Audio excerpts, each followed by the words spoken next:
Hey, what's up everybody? Welcome back to the channel. It's me Amir here, and in this video we are going to implement secure authentication system with Supabase and React Native Expo framework. Now, in the last video we have seen how to implement various CRUD operations with React Native Expo framework and Supabase. And in case you haven't watched that video, the link is somewhere up on the screen, or else I'll drop it in the description box. You can check that. So without wasting any time, let's just head over to our dashboard and then create our Supabase project. I'm assuming that you have already created an account for Supabase. So from there, you just create our organization, and right there, you just click on create new project. And I'm not going to connect my GitHub for now, so I'll just give name for the project. I'm going to call it auth demo, and then we can give a database password, and I'm going to enable the row level security and simply click on create new project. And now our project is created. Okay, now this interface is going to give you overview of the project, and right here you can grab your project URL as well publishable key, and these are the essential things that we'll need in order to establish connection to our backend. And these keys will not expose them to anybody. I'm just leaving them exposed for teaching purpose, and I'm going to delete this project later. So you can just go to authentication, and if you open authentication, there is this option for sign-in providers. And if you click on this sign-in providers, you will find that we have various authentication providers, and by default, email is enabled. And of course, we are going to implement this authentication using email and password.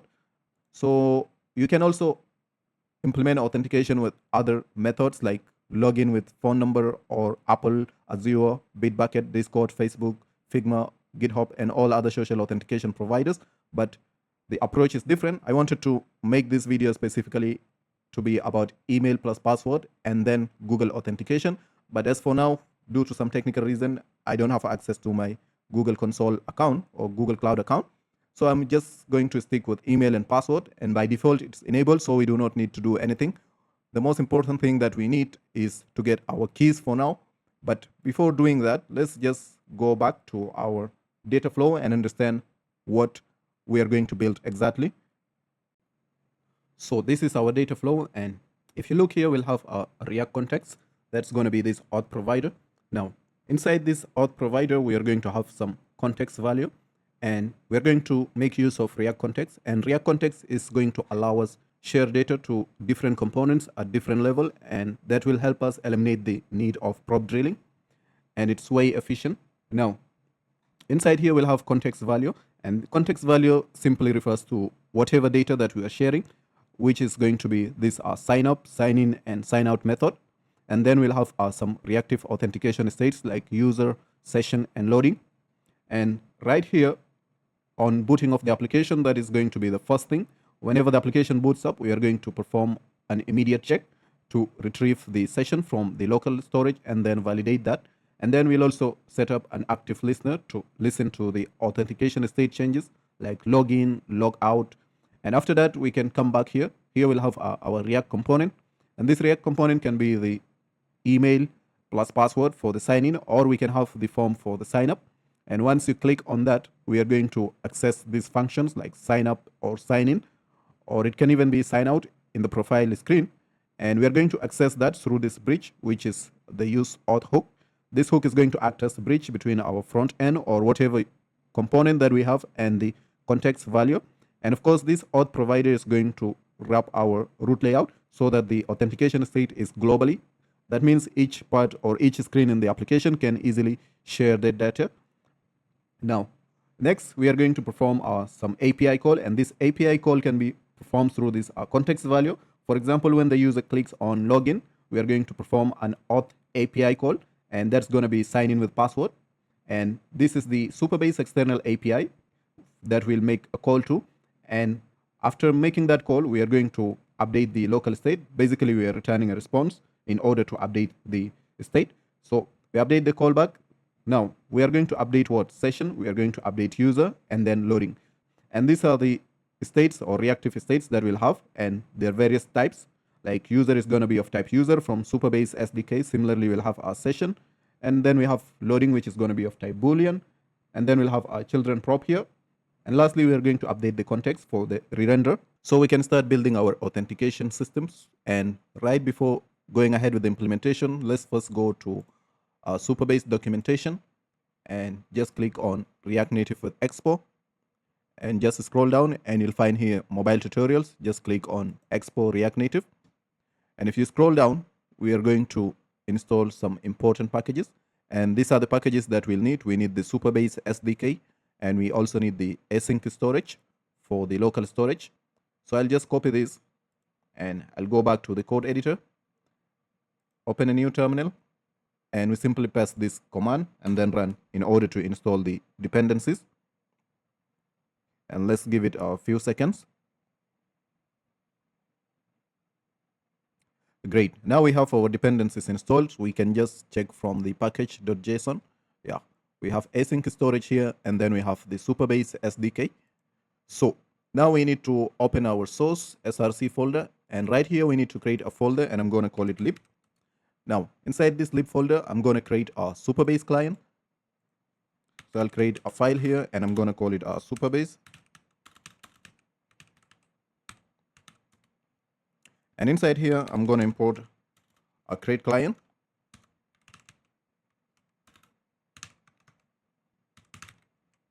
From Supabase.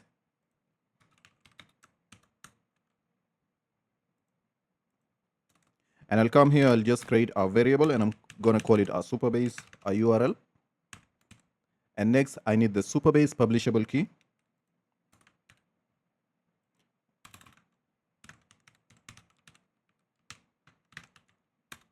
Great. And here I'm going to export that. So I'll just say export const Supabase equals to create client. And we simply pass a Supabase URL, comma Supabase publishable key. Great. Now we need to go to our Supabase dashboard. And in the dashboard, we need to grab two important things. The first one is going to be the Supabase, the data URL. I'll just copy this and I'll go back to the code editor. I'm going to paste that here. And then I'll head back, grab the publishable key. I'll copy it. And then I'm going to paste that here. But again, this is not recommended to hard code our keys. And for us to avoid that, we need to create an environment variable. And then we'll store all these keys within the environment variable for security purposes. And these keys should not be exposed to anybody. And as I've said before, I'm just exposing this for teaching purpose. And later I'm going to delete the table from Supabase. So I'll just come inside the src and I'm going to create a file here called .env for the environment variable. And right here, we need to follow some naming convention. Otherwise, Expo is going to ignore that. So it's going to be expo underscore public underscore, and you call it Supabase underscore URL. And after that, you can just copy this Supabase URL and then paste it right here.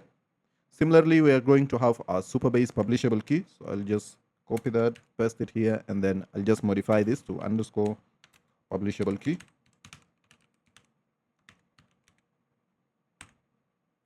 And I'll just copy this, I'll just cut this and then paste it right here. Now we are going to replace this. So here I'm going to say a process.env for us to access the keys from our env.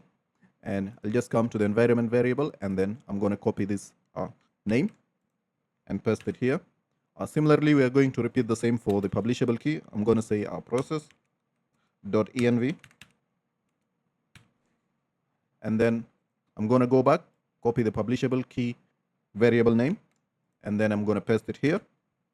Now we have complaint here, argument of type string. It's a typical TypeScript issue. So let's just do one thing. We try to validate the key here. And I'm going to say if Supabase URL or Supabase, okay, it's not client, it's going to be Supabase URL or Supabase publishable key is not given, then we simply throw error. I'm going to say throw new error. And right here, I'll say, please provide valid keys in the environment variable. Great. Now the error has disappeared. So we can close this, and inside the src folder, we need to create a new folder, and I'm going to call it our context. And inside this context folder, I'm going to create a file here, and I'm going to call it our AuthProvider.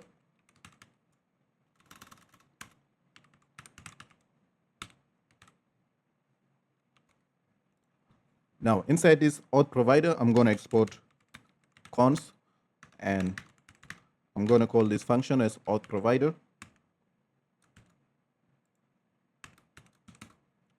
Now inside this AuthProvider, we are going to perform something. So let's first go back to our data flow and use it as reference. If you look here at the AuthProvider, it's going to have a React context, and we are going to perform, especially on mount of the application, we are going to check for the session, as well set up some active listener. So we're going to do that right here. But before that, we need some important authentication reactive state, and that's going to be our session.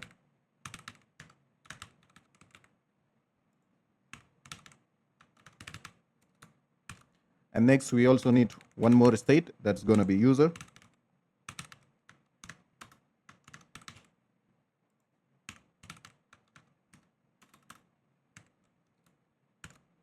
And we initially set them to null. Similarly here, it's going to be null. And the last state is going to be the loading state. So I'll have loading, set loading.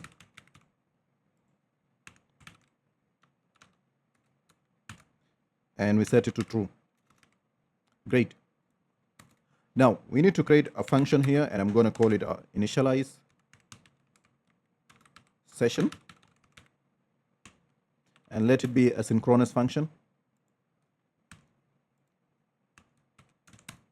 And inside this function, we are going to check for the session, retrieve the session, and then save the session by updating the states. So I'm going to say const, I need to destructure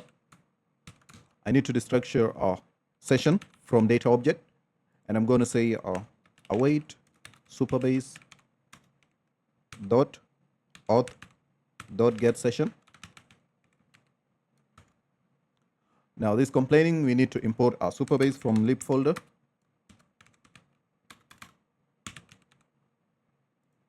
Great. Why is this complaining? Cannot find the name of Supabase. Or it's actually Supabase. Let's just come here. It's going to be Supabase. Okay, let's just leave this. I'm going to come here and import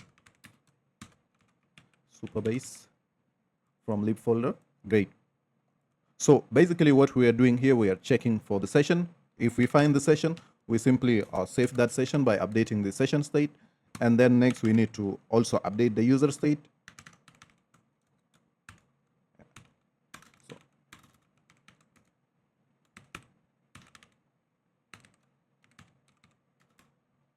Now we are getting an error. Okay, we did not have, it's expecting type. So I'm going to create here interface, and I'm going to call it auth context type. And inside here, okay, we do not need this assignment operator.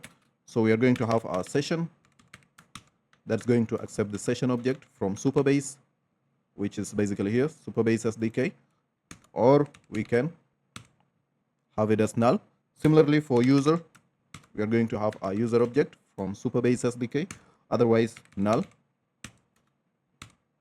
For that, we need to import our user object as well. And lastly, we need our loading. That's going to be of type Boolean. So if we come here, we need to pass those types. So here we are going to have our session or null. And here we're going to have our type user or null. Great. Now the error is gone. Now next we need to flip the loading state. So I'm going to say set loading and set it to false. And then I can just call the function right here, initialize session. Great. Now what we are doing here, basically, once the application boots up, we are going to run an immediate check to check the session. If the session exists, we simply save the session. We are basically retrieving it from the local state. We simply save the session and update the user state. So if the user doesn't have the session, then we set that to null, and that tells the application that we shouldn't direct the user to the protected route. That means the user is not signed in, right? So next we are going to perform here an active listener to keep track of the authentication state, like if the user is logged in or the user is logged out, for example. So I'm going to say const I'll destructure subscription from data object is equal to Supabase dot auth dot. We need this function. It's called on auth state change to track the authentication changes. And right here, I'm going to have a function to track the event.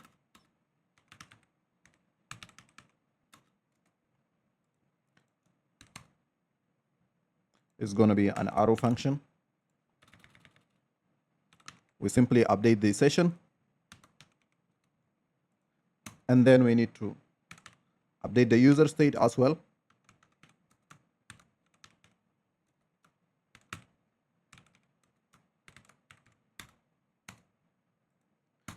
And then we simply flip the loading state.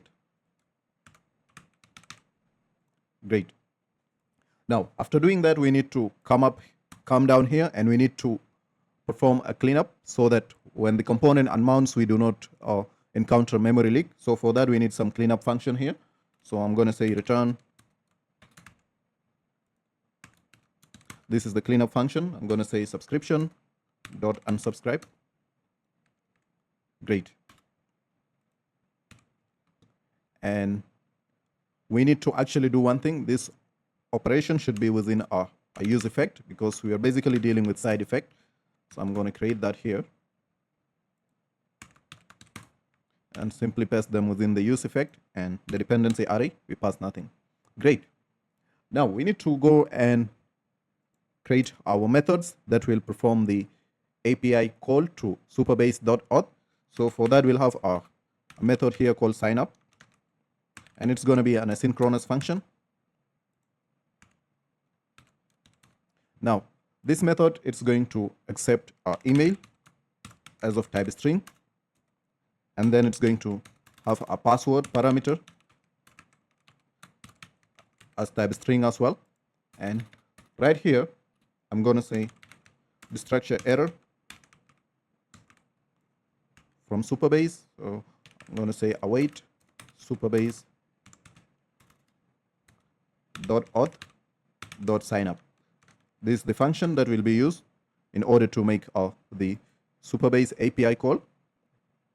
Okay, it's sign up. We forgot n. And right here, we need to pass an object that has email and password property.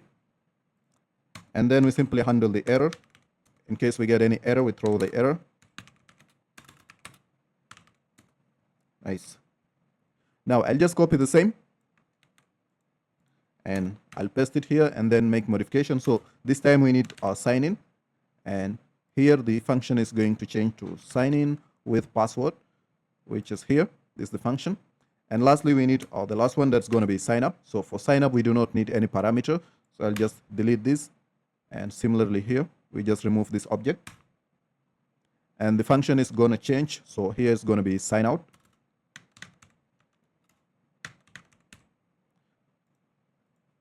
And here will be sign out. Great. Now, we need to return our context. For that, I need to create what we call the auth context. So I'll just come up here. I'll create a context. First, I'll create a variable called auth context, and then we create context.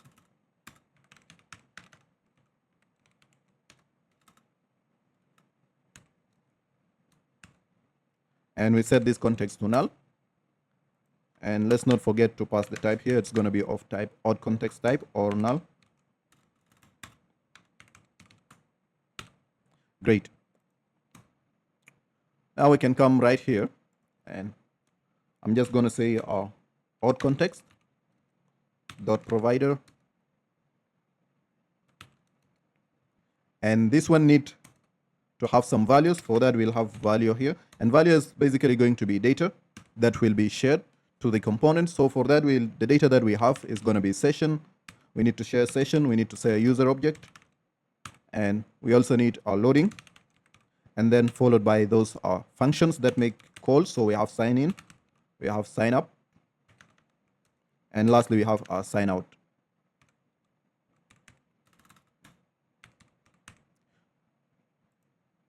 Now If we look here, these ones are complaining. So let's just go back and we need to define the types here. So first I'm going to have a sign up. And this sign up is going to accept email of type string as well password of type string. And it's going to return a promise of void. Great. So I'll just copy this, and we need to perform this similar operation to sign in and lastly sign out. So for this, we'll just remove these parameters, and the function name as well is going to be sign out, and those errors should disappear. Great. Now here we need to return a prop. We receive a prop called children, and we need to do that right here. So here we'll have our children prop, and it's going to be of type React Node. So I'll just say children React Node. Great. Now we need to create our use auth hook, and this hook is going to be the consumer. So I'm just going to create a hook here, and I'm going to call it use auth. And inside here, I'm going to create a context. So I'm just going to say context equals to use context. And we pass auth context right here. Now, we need to check for the context.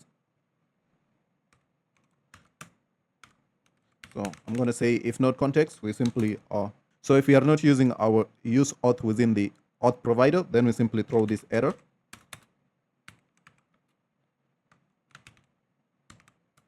And I'm going to say use auth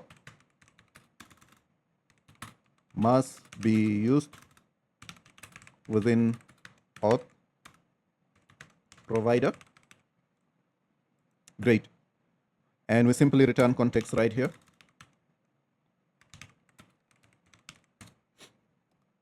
And by this, I think the context is complete. Let's just check once and see if there is anything. So let's remove this to prevent bugs. And by this, I think the auth provider is complete. But before that, we also need to export this use auth. Great. Now we need to go to the app and then the root layout. And this is where we'll decide where to direct the user in case the user has session, or where to redirect the user in case the user doesn't have the session. So for that, I'm going to create one function up here. And I'm going to call it our root navigation.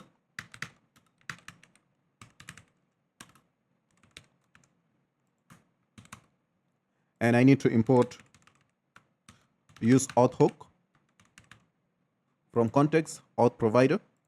And I need to destructure some states here. So I'll be in need of loading state and session. And we destructure that from use auth hook. Great. Now I'll check the loading state. If loading, we simply return. And next we are going to check for the session. So I'm going to say if session. Then we simply redirect the user to the home screen. So I'm going to say router.replace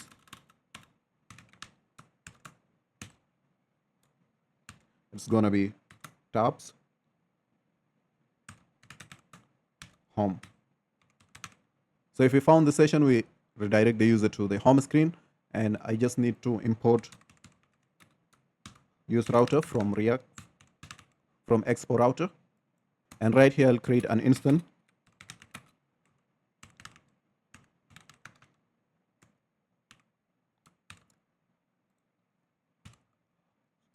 Okay, it's use router. Now we actually need to perform this operation right inside our use effect, because we are dealing with side effect and we do not need rendering issues. Great. Now, otherwise, if we do not have session, we can just redirect the user back to the authentication screen or the login screen.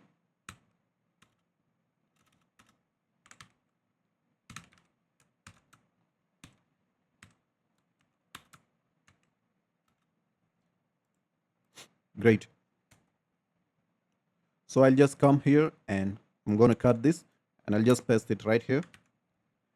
And we need to pass some dependency array. Will have user,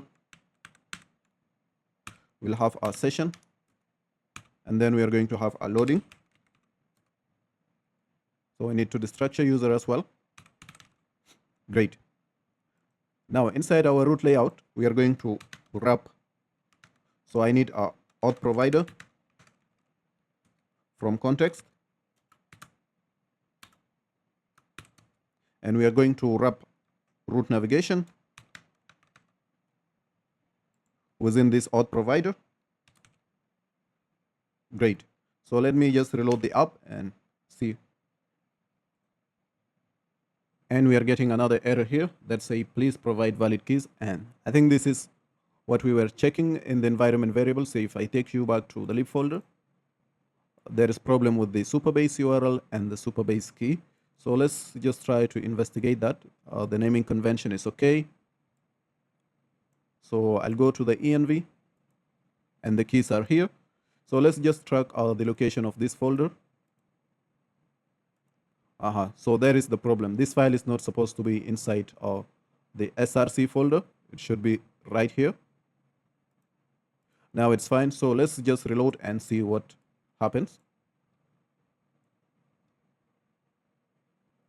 It's still saying the same thing. So we can just stop the metro bundler and then we can rerun it again.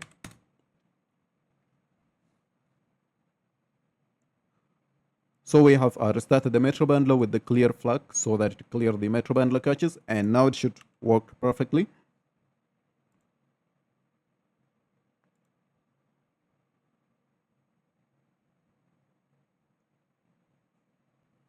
Okay, great. So let's continue with our implementation of this route layout for the protected route. So here we're going to perform one operation so that we do not leave the user confused. So we are going to check for the loading. In case if it is loading, then we need to return some loading spinner. So that's going to be some component and we call it activity indicator. We simply return that activity indicator and we need to pass here some. But before doing that, we need to wrap it inside a view component. So I'm going to create a view component right here. And then I'll just paste that here. So we are going to give it a size that's going to be large. And I'm going to give it another prop of color. And let's give it a blue color. Now we can style the container. So I'm going to say styles dot loading container. Just create an object called loading container. And then we can style that. So let's go to the style sheet. So for that, I'll just type here RN style. I think that's the name. Yeah.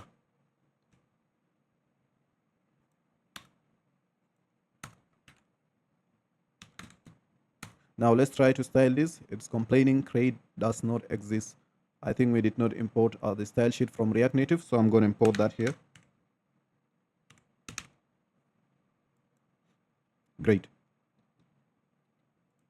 Now let's try to style the loading spinner container. So I'm going to give it a flex. That's going to be 1. Justify content to the center. And let's say align items to the center as well.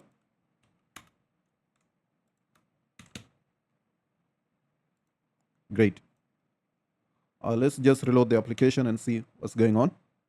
Our loading container does not exist.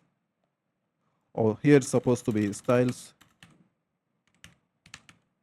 dot loading container. Great. Now let's reload the application. I'm getting this error view from React Native. No, the view is from React Native, not from React Native reanimated. So I'll just come here and we are going to have a view component from React Native. Reload the app again. There is problem here of this wide screen. We are not seeing our UI. So let's try to investigate the issue of this blank screen, and I don't think anything is wrong here. We are using use effect, and okay, the problem is right here. We actually need to return this. Great, you can see the issue solved and we have the loading spinner and now we have our UI. So now we need to go and implement the sign up or the register and then sign in logic. So I'll go to the auth and I'll just go and start with the register screen first. So for us to do that, we need to import our use auth from context AuthProvider, and we need to destructure the function that will allow us perform the API call. So I'm going to say const, it's going to be sign up. We destructure it from our use auth. Great. Now I'm going to create a function right here, and I'm going to call that function handle register, and let it be a synchronous function. Now, first we need to perform some validation. We need to validate the email and password. But since we are in the register screen, let me just toggle this to the register screen. We need to validate that email, name, password, and confirm password is entered. So I'll just do that right here. I'll just keep it simple. If email or if password is not given, or if confirm password is not given, I'll start actually from if name is not given, or if email, password, and confirm password. If all these are not given, then we simply alert the user. So I'm going to say alert, please provide the details. So we need to as well import this alert component from React Native. Now next we need to also validate that password and confirm password is the same. Otherwise we just allow the user. So for that I'm going to say if password is not equal to confirm password, then we simply return this alert, and I'm going to say passwords do not match. Great. Now we need to call our function right here. For that we need a try block, and we need to await a sign up function, and then we need to pass the argument, which is going to be email and then password. Now and then we need to alert. So I'm going to say alert dot alert account created,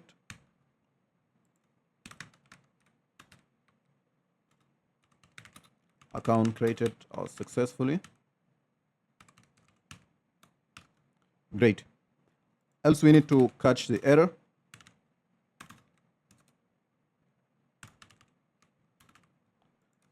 And we also allow the error message.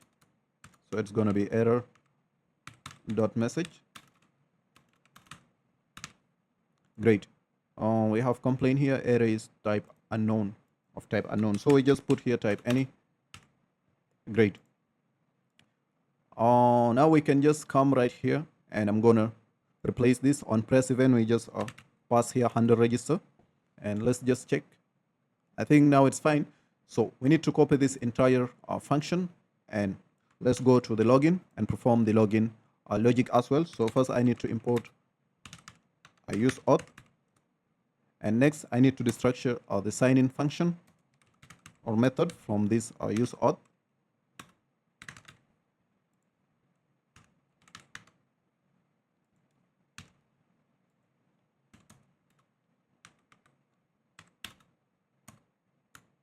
Now I'll just paste this here, and we are going to change this. So we do not need a name. Just omit this part. We do not need confirm password similarly. And here I'm going to say, please provide the credentials.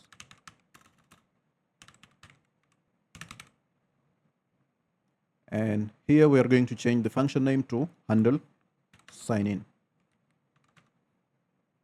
And we need to import alert component from React Native. And we do not need to validate the password and confirm password in the sign in. And here it's going to be sign in instead of sign up. And in case of success, what we are going to do, we are going to take the user to the home screen. So I'm going to say router.replace tabs, and then take the user to home screen.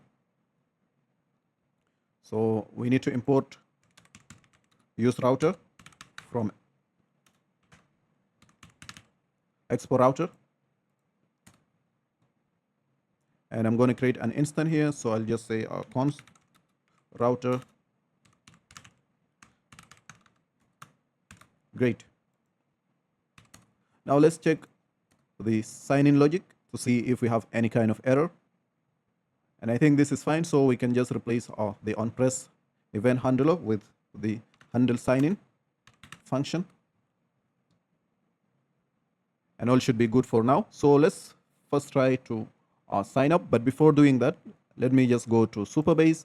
I want to disable one thing because I do not want to deal with it. And that's going to be the email confirmation. So I'll just go to sign in providers. And right here, I'll just disable this for now. But this is recommended for production. I just don't want to deal with the confirmation on this emulator. That's why I'm disabling it. So I'll just disable it. And let's just try to create an account. So I'm just going to say the name is demo.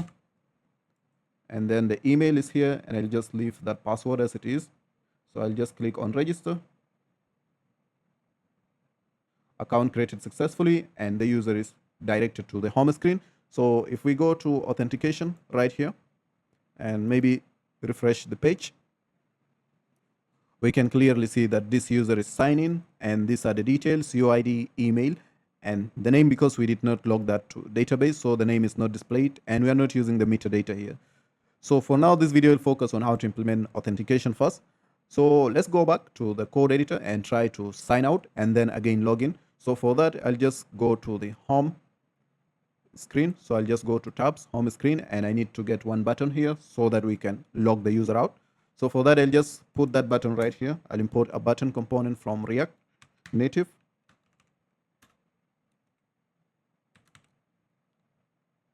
Okay, this should be from React Native. And up here, I'm going to import the hook, use auth. Now we need to destructure our sign out method.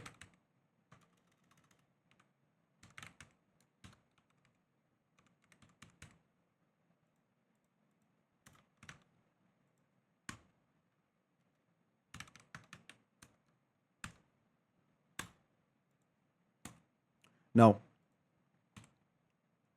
inside this onPress event handler, I need to pass the function, but before that, I need to create a function here called a handle logout, not sign in, and it's going to be an asynchronous function. And in this function, we need to await sign out. Great. It's saying await has no effect on this type of expression. So this one is function basically. Great. Otherwise, we can catch error. And then we log the error message. And then we alert. And then we alert the error message. So I'm going to say error dot message. It's going to be of type any. Now, on press handler, we just call our function handle logout. And why is the button complaining? Props button gave the following error. Title is missing. Okay. So we need to pass a title prop here, and I'm going to call it sign out. Now let's try to click on sign out, and the user is successfully signed out. So let's try to log in again.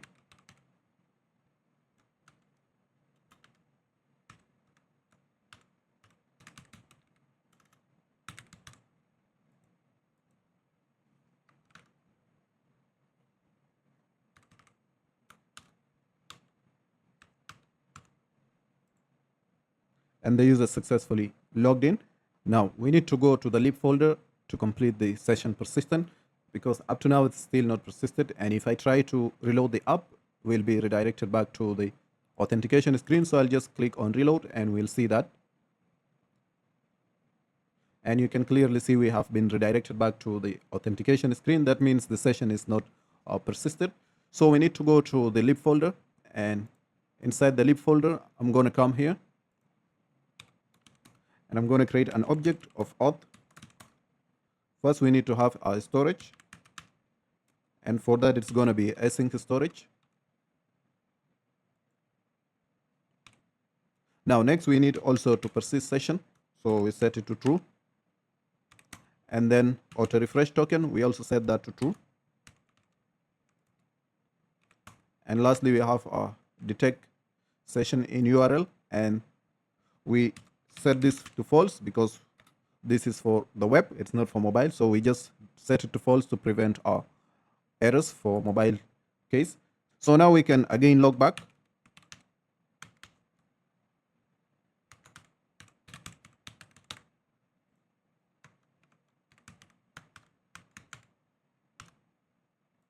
And let's click on login, and the user is login.